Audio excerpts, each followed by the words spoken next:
구약과 신약을 읽는 사람이 있는데 그 사람이 바로 세례 요한입니다. 말라기 선지자 이후로 이 예언하는 선지자들이 다 끊어졌어요.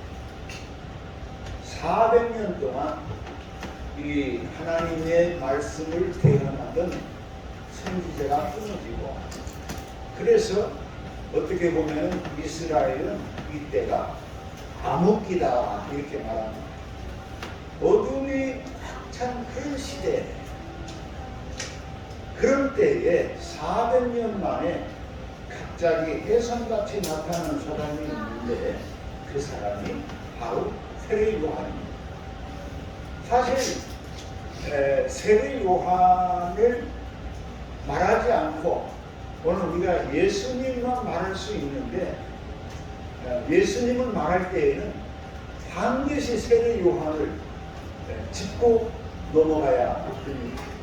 그래서 우리 복음서를 보면은 마태복음, 마가복음, 누가복음, 요한복음, 이 네 개의 복음서에는 꼭 이 세례 요한의 이야기가 이렇게 기록되어져 있는 거예요.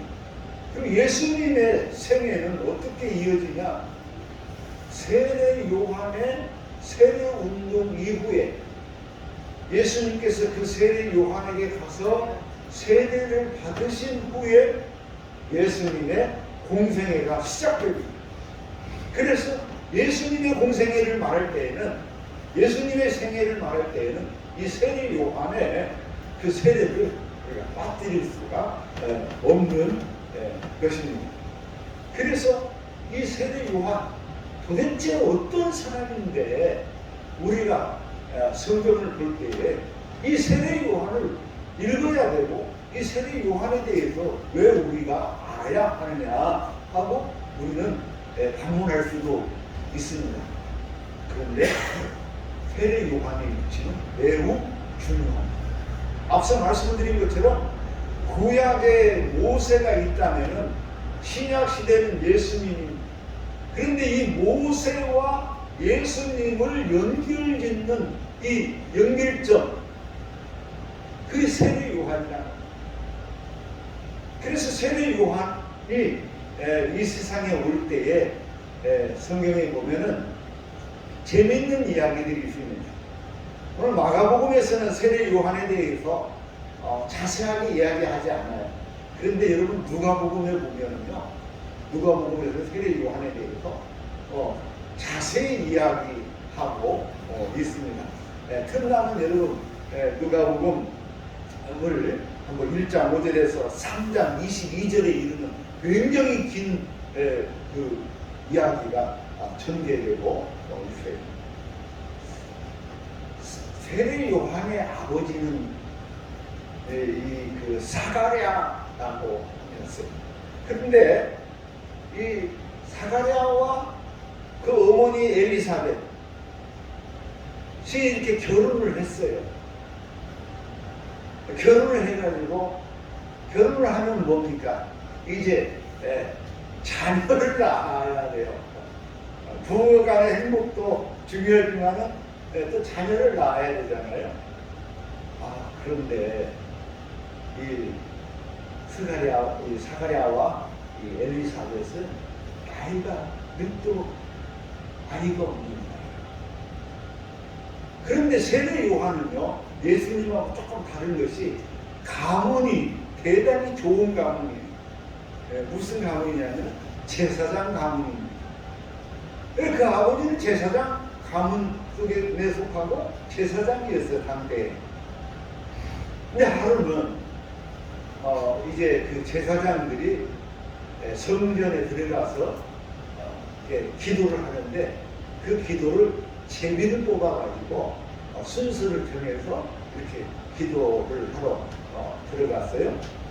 그래서 이제 이 스가랴도 제비를 뽑아가지고 순서가 돼가지고 이제 성전에 들어가서 기도를 하러 갔는데,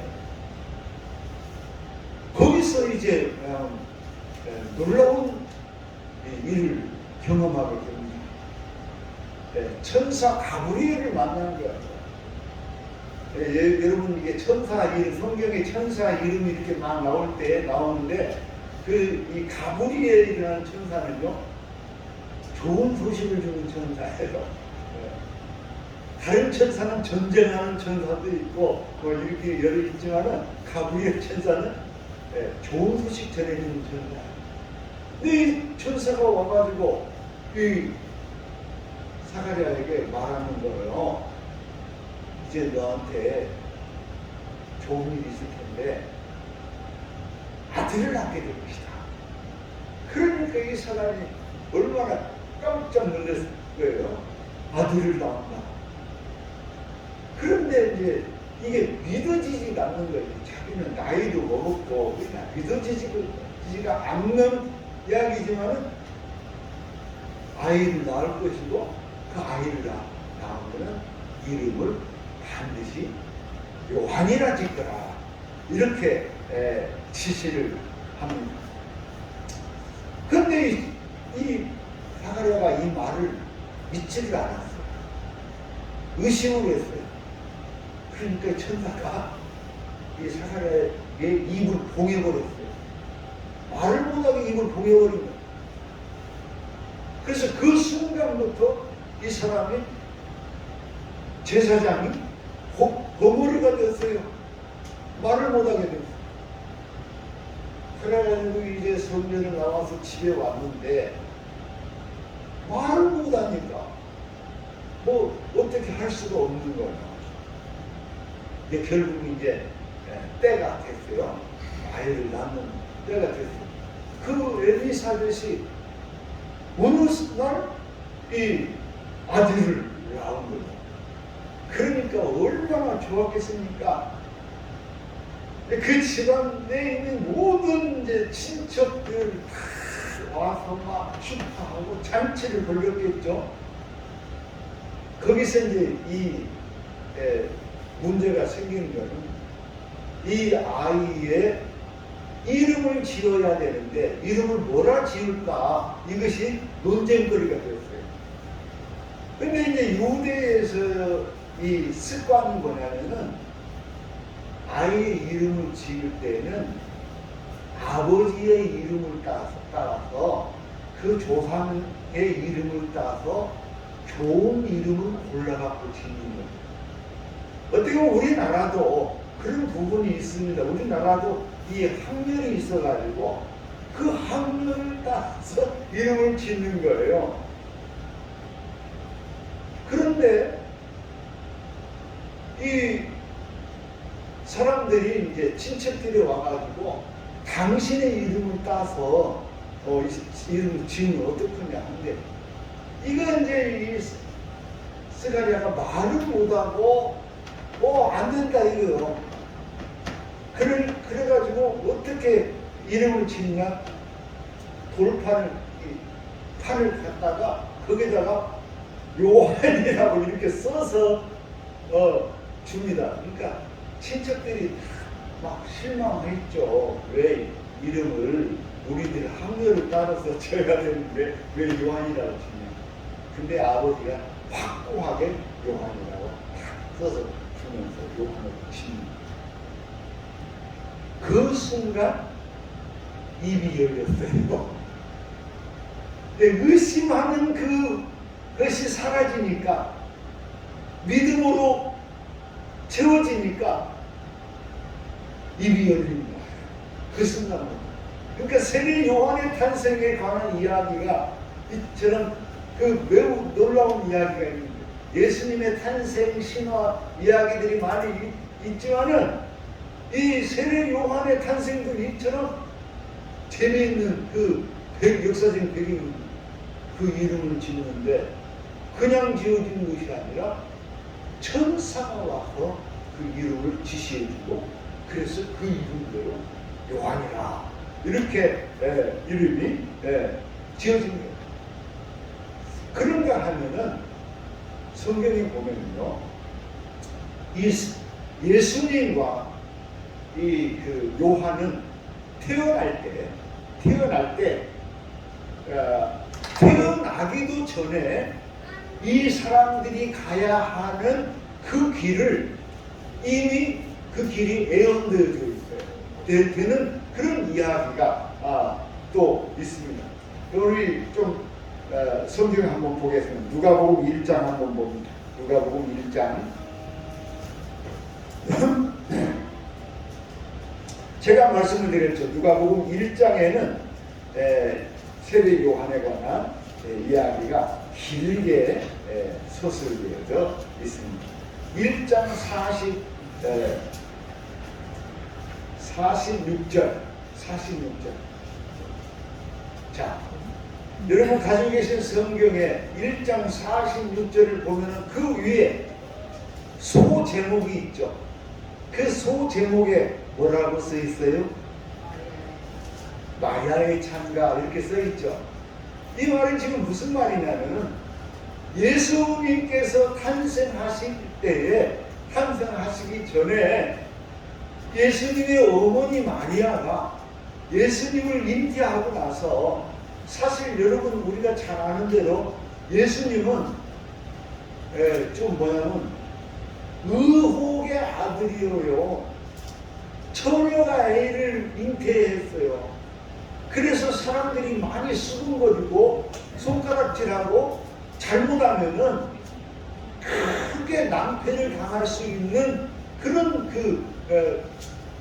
정황이죠. 그런데 이 마리아가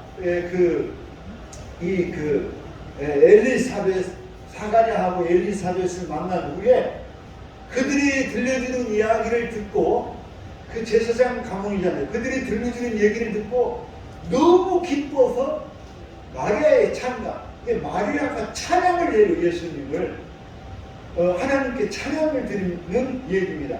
그래서 46절부터 그 뒤는 마리아의 찬가입니다.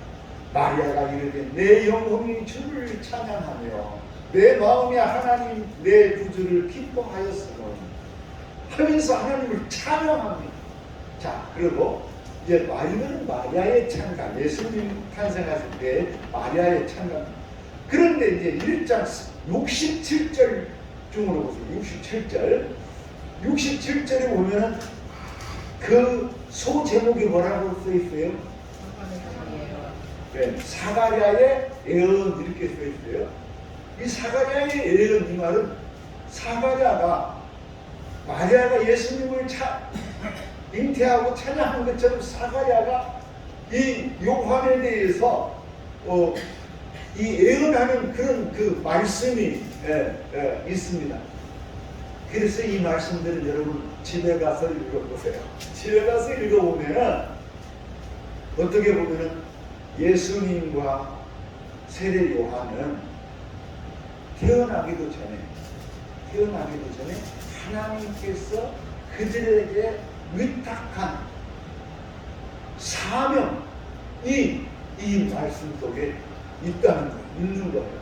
그래서 이들은 예수님과 요한은 이 세상에 태어나서 어려서부터 자기 마음대로 힘으로 살아가지 않고 어떻게 보면 하나님이 주신 그 사명을 쫓아서 살아간 사람들이다. 이렇게 말씀을 드릴 수 있습니다. 이 이후에 그래서 세례 요한은 이제 어디서 사냐? 광야에서 사는 거예요. 광야 사막에서 들어가서 거기서 뭘 먹고 살아요? 메뚜기와 석정을 먹고. 사람들은 집에서 밀가루 반죽을 해가지고 맛있는 빵에다가 포도주 빚어서 맛있는 포도주에다가 그리고 이것저것 향신료를 곁들여가지고 맛있는 반찬에다가 이렇게 해서 먹고 살잖아요. 네? 오늘 아침 식사 다들 맛있게 하셨어요?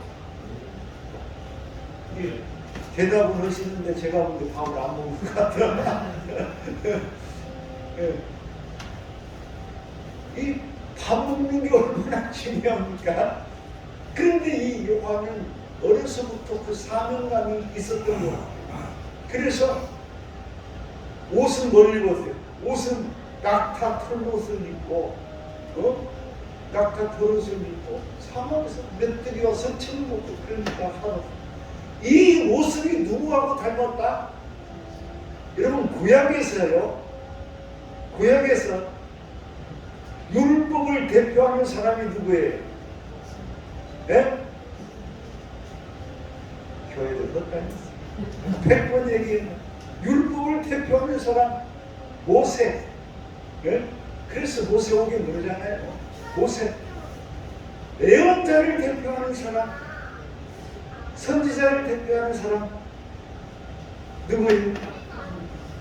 네? 내가 안 들리는 거예요. 말을 해도 내가 못 들은 거죠? 엘리야. 엘리야는 선지자들의 대표라고 해요. 그 엘리야가 얼마나 청빈하게 살고 또 얼마나 하나님의 종으로서 최고의 훌륭한 종이었냐면은 엘리야는 죽었지만은 다시 온다고 믿었어요. 엘리야는 다시 온다고 믿었어요. 그런데 이 세례 요한이 태어나서 세례 요한의 복장을 보고 세례 요한이 하는 행동을 보니까 너무너무 엘리야하고 닮은 거예요.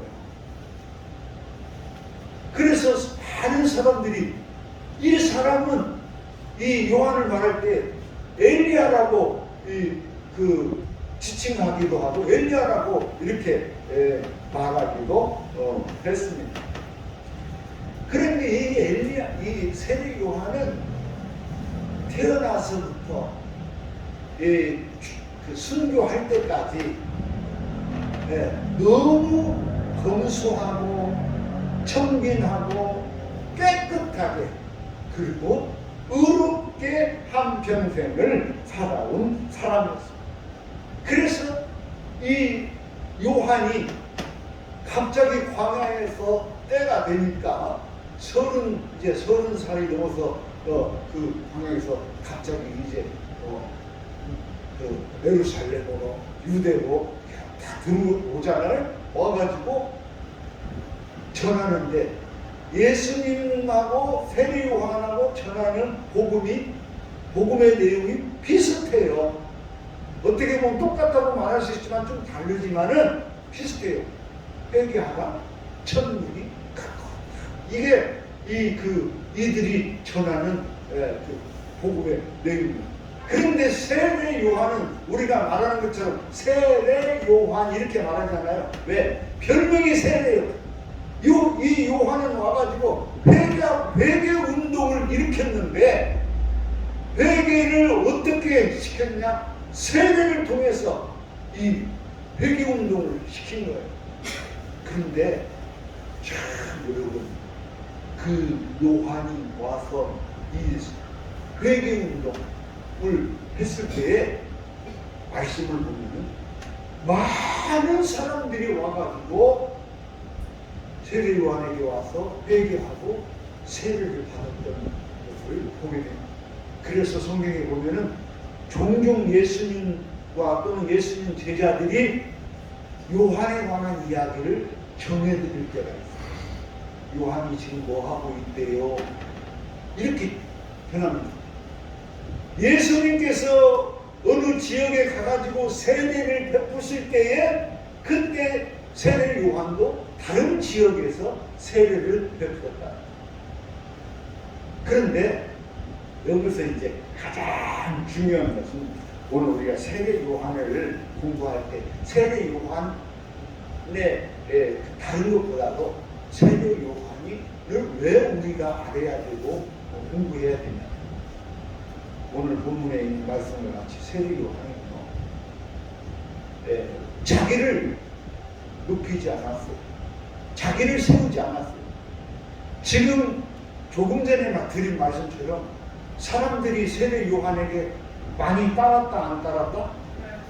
따랐어요. 어떤 의미에서 보면은 어떤 연구가 얘기하면은 예수님을 따르는 사람들보다 세례 요한을 따르는 사람들이 더 많았대. 더 많았대. 그런데 세례 요한이 세례를 베풀 때에 예수님이 그 세례 요한에게 세례를 받아요. 이건 이제 수수께끼 같은 얘기. 왜 예수님이 하나님의 아들 예수께서 세례 요한에게 가서 세례를 받았는가? 이거 수수께끼 같아요. 그런데 요한이 예수를 보고, 요한은 예수보다 조금 비슷한 동년배지만은 요한이 나이가 6개월에서 1살 정도 요한 많아요. 몇 살 정확하지는 모르지만 6개월에서 1살 정도 많아요. 그런데 요한이 예수께서 오셔서 세례를 받으려고 하니까 안 됩니다. 나는 당신에게 세례를 줄 수 없습니다 하고 이를 거절합니다. 즉 다시 말하면 세례 요한은 하나님께로부터 받은 사명이 이 죄인들을 회개시키는 일이 세례 요한의 본분이에요.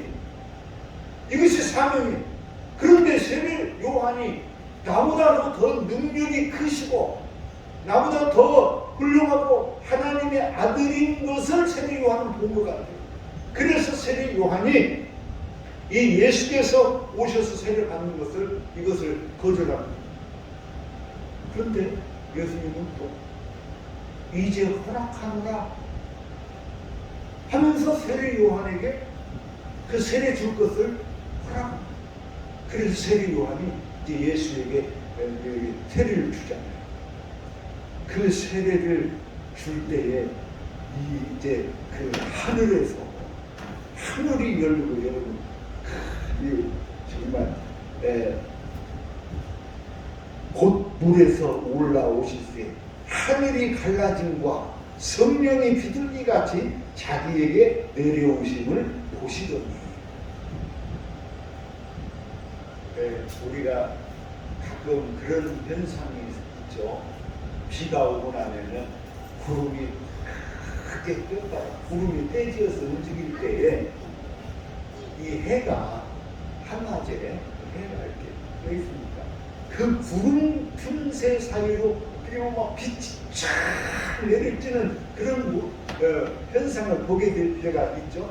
그럴 때 여러분 그런 현상을 보면 저기가 어딜까? 야 어떻게 저기에는 햇빛이 이렇게 막 쫙 내리쬐는 것이 뭔가 있는가 봐 그런 생각이 들기도 하죠. 이처럼 어떻게 보면은 자연 현상이 이 하늘이 열림 그러면서 들려오는 소리가 있는데 너는 내 사랑하는 아들이라 내가 너를 기뻐하노라. 그런가 하면은 이 그 마태복음, 누가복음, 요한복음을 종합해 보면은 너는 내 아들이라는 부분이 매우 강조가 되어 있어요. 즉 다시 말하면 예수는 하나님의 아들이라는 것이 강조돼요. 이 세례 요한은 예수님을 만나기도 전에도 그랬지만은 예수님을 만난 후에도 예수님의 위치, 위상을 뛰어넘으려고 하지 않습니다. 오히려 그를 나는 그분의 신발끈을 묶는 것조차도 감당할 수 없다. 나는 물로 너희에게 세례를 주지만 내 뒤에 오시는 그분은 너희에게 성령으로 세례를 줍니다. 여러분 성령의 세례를 받으실 수 있기를 바랍니다. 우리 지금 한국 교회가요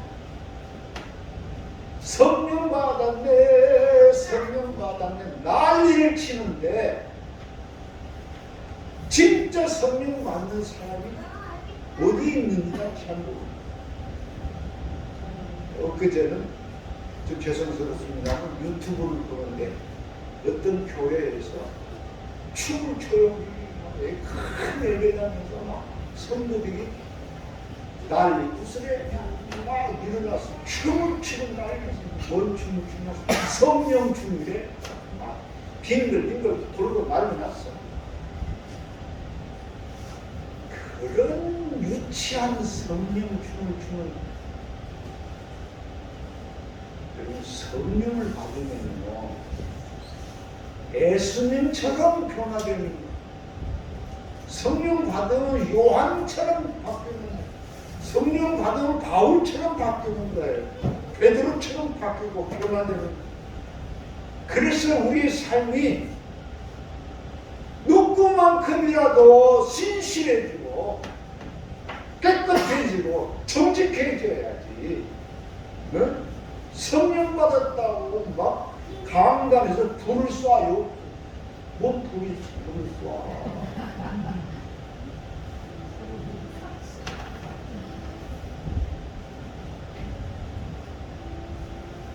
여러분 성령을 받으시기 바랍니다. 이것까지만 말씀드릴게요. 성령을 어떻게 받냐? 첫째, 하나님 말씀을 통해서 성령 받아요. 네. 믿으시기 바랍니다. 말씀을 통해서 받아요. 왜? 이 말씀은요, 하나님의 말씀이지만 이 말씀은 성령의 감동으로 기록돼요. 성령의 역사로 이루어집니다. 그래서 성령을 통해서 말씀을 통해서 받는 성령이 아닌 것은 이런 100%다 가짜야.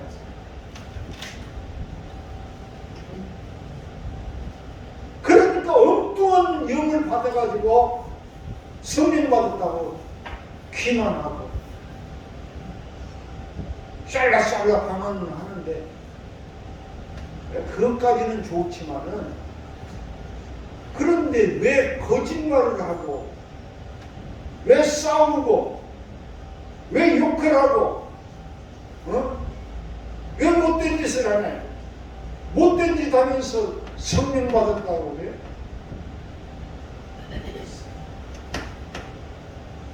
두 번째, 성령은 뭘 통해서 받냐?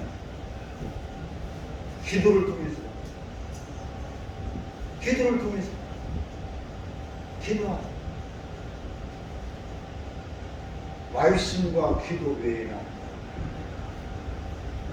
말씀을 통해서 기도 간절히 사모하는 마음으로 여러분 뭐 그냥 하늘이 뚫어지라고 꽝 질러서 기도할 거 해도 괜찮지만 그럴 필요 없어요.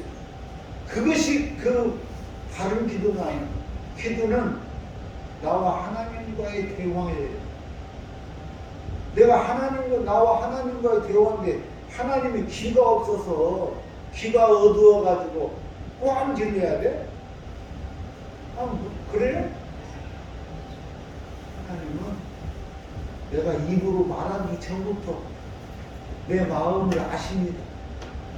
요는 내가 하나님 앞에 내 마음의 중심이 무엇인지, 내가 진심으로 원하는 것이 무엇인지, 내 영혼이 갈급함이 무엇인지를 기도하세요. 하나님 들으시고,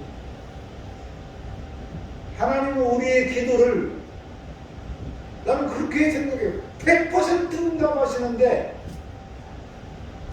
100%가 아니라 1000% 응답하시는데 문제는 뭐냐? 우리 인간들이 속된 인간들이 하나님 앞에 기도하는데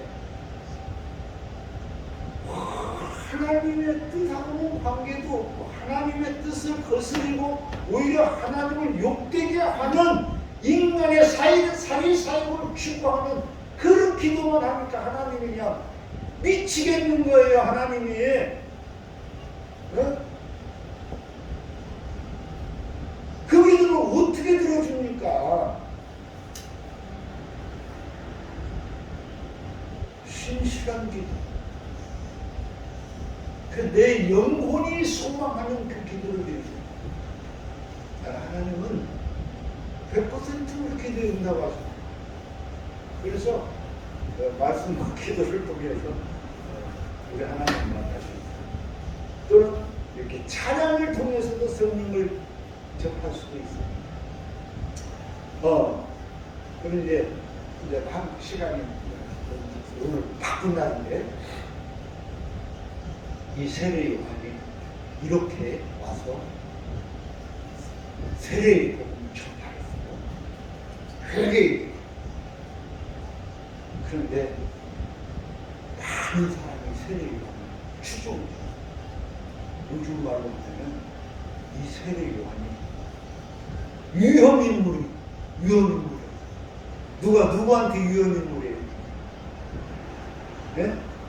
누구한테 위험인물이에요? 네? 말씀합니다. 세례 요한이 위험인물이 왜? 누구한테? 여러분, 세례 요한이 하나님의 명을 받고 이스라엘에 와서 세례를 전파하는 회개의 복음 세례를 행하는데 왜 위험인물이 되고 이것이 누구에게는 위험인물이 될 것인가? 여러분, 나는 세례 요한이 왔다고는 반갑게 여기서 벗은발로 뛰어나게 쫓아가서 나는 만나서 붙들고 그냥 춤을 출 거야 아마. 그런데 왜 위험인물이에요? 사람들이 따라오니까. 누구한테 위험해? 헤로당한테 위험한 거예요. 이거 잘못하면 민중 봉기가 일어날 수 있어. 쿠데타가 일어날 수 있어. 이 헤로당이 키가. 그런데 이 헤로당이 더 골치 아픈 것이 세례 요한이 예언을 하는데 뭐라고 예언했어요? 야, 헤로당이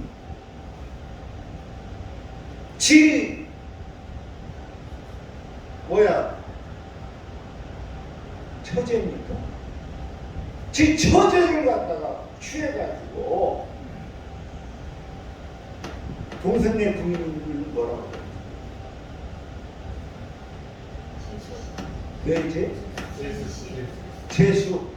재수를 취해서 집 안으로 삼다. 그리고 그것을 갖다가 공포해버렸어. 세리가 겁도 없어. 아니, 이 헤롯이 그놈이 얼마나 뜨끔한 얘기요. 감히 어떤 사람이 이런 얘기를 합니까? 이 세리가 조금도 거침없이 그냥 발설을 해요. 그래가지고 결국은 이 세례 요한이 헤롯의 딸, 그 부인 헤로디아의 딸의 이 나름대로 음모를 짜게 했어. 딸의 음모에 의해서 헤롯왕 생일날 춤을 추게 해가지고, 이 얘기도 재미있습니다만 시간이 너무 춤을 추게 해가지고 딸이 춤을 이쁘게 추니까 그럼 네 소원이 뭐냐? 네가 말하면 다 들어줄게. 세례 요한의 목을 원한다. 그래갖고 그냥 세례 요한의 목을 그렇게 죽었어요. 할 일은 참 많이 있지만 세례 요한은 예수님께서 탄생할 때, 또 예수님의 생애를 말할 때 빠뜨릴 수 없어요. 그는 그야말로 예수님을 알아본 사람이고, 그리고 예수님의 위치를 탐내지도 않았고, 명예욕이나 허영심이 없었어요. 겸손한 사람, 청결했어요. 깨끗했어요. 그래서 여러분, 성경에 보면 예수님이 극찬 중에 극찬, 이 세상에 여인이 낳은 자 중에서 이보다 더 큰 자가 없어요. 이게 뭔 말이에요? 사람으로 치면은 이 요한보다 더 큰 사람이 없다는 거예요. 여인에게서 난 자 중에서 이보다 더 큰 자가 없다라고, 그렇게까지 예수님께서 이 요한을 극찬합니다. 할렐루야. 주님께 이런 칭찬 받으실 수 있기를 바랍니다. 그런데 예수님의 그 보관 중에 하나가 또 있는데, 그것은 뭐냐면 천국에서는 요한보다 작은 자가 없어요. 천국에서는 우리 모두가 여러분 주님과 더불어서 하나님 나라에서 영생국락을 꿈꾸며 그날이 여러분들에게 임하셨길 바랍니다. 그 축복이 있으시길 바랍니다. 예수님의 이 말씀은 세례 요한이 있었기 때문에 우리에게 들려주신 말씀이 오늘 우리 세례 요한을 통해서 그의 삶을 여러분 잘 기억하실 수 있길 바랍니다. 그런가 하면 예수님께서 왜 그렇게 칭찬하셨는지 여러분 안에 그 바름과 진실함과 청결함과 순결함 그리고 의로움이 세례 요한의 그 모든 것이 여러분을 통해서